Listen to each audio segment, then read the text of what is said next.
Dear children and elders, greetings to all.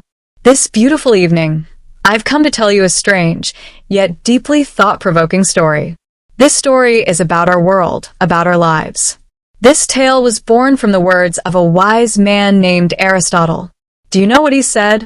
This world was not created by God, but it is God who operates this world.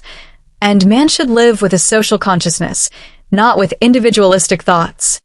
Through this story, we are going to understand how much truth these words hold within them. Once upon a time, in a universe filled with billions of stars and colorful nebulae, there was our Earth. No one knew how this Earth came into being. No single power created this Earth. For billions of years, this Earth transformed itself. Mountains rose, oceans expanded, rivers flowed. Wind, rain, and sunlight together slowly sculpted this Earth. It was like a grand painting. No painter would have started with a blank canvas first. But this world was not painted by any artist. It formed on its own. Nature, using its laws, transformed this Earth into a spring paradise. First, small organisms appeared at the bottom of the ocean. They slowly grew and became large fish. Then, some creatures came to land. Trees grew, flowers bloomed, birds flew in the sky. All this did not happen by any command. By the cycle of nature, everything happened in its own course. It was like a grand dance. Like we dance on our own to the rhythm. There was no dance teacher there. There was only the rhythm. So, who is God? If this world was not created by God, what is God's role? These questions might have arisen within you. This chapter of the story will answer them.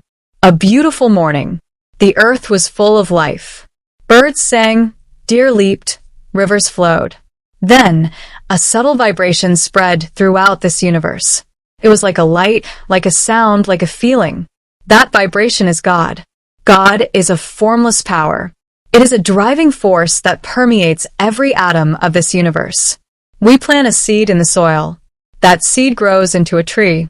There is a power within that seed to form a large tree. That power can be called God. God does not create the tree, but places the power to grow into a tree within the seed. Similarly, the power that is the basis for every movement and every life in this world is God. The rising of the sun, the setting of the moon, the waves in the ocean, the blooming of flowers, the birth of children, all these happen through the field of God's power. It is like a large machine.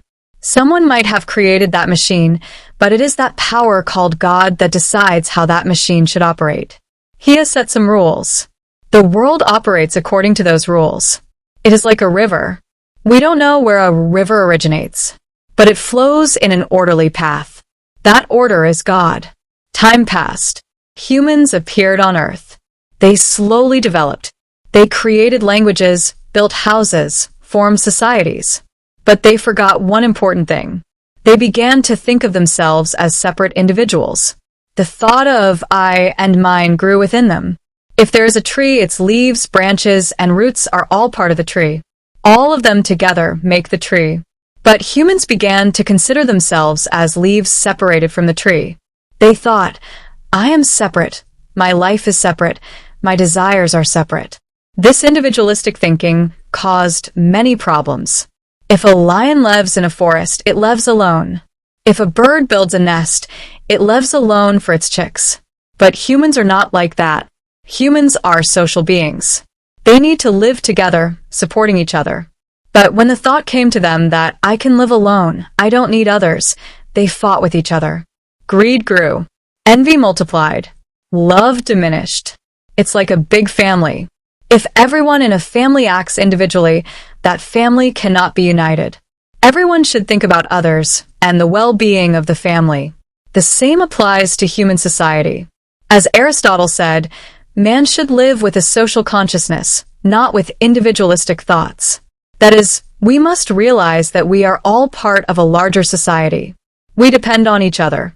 My happiness depends on the happiness of others. My growth depends on the growth of others. Have you seen an ant colony? They all work together in unity.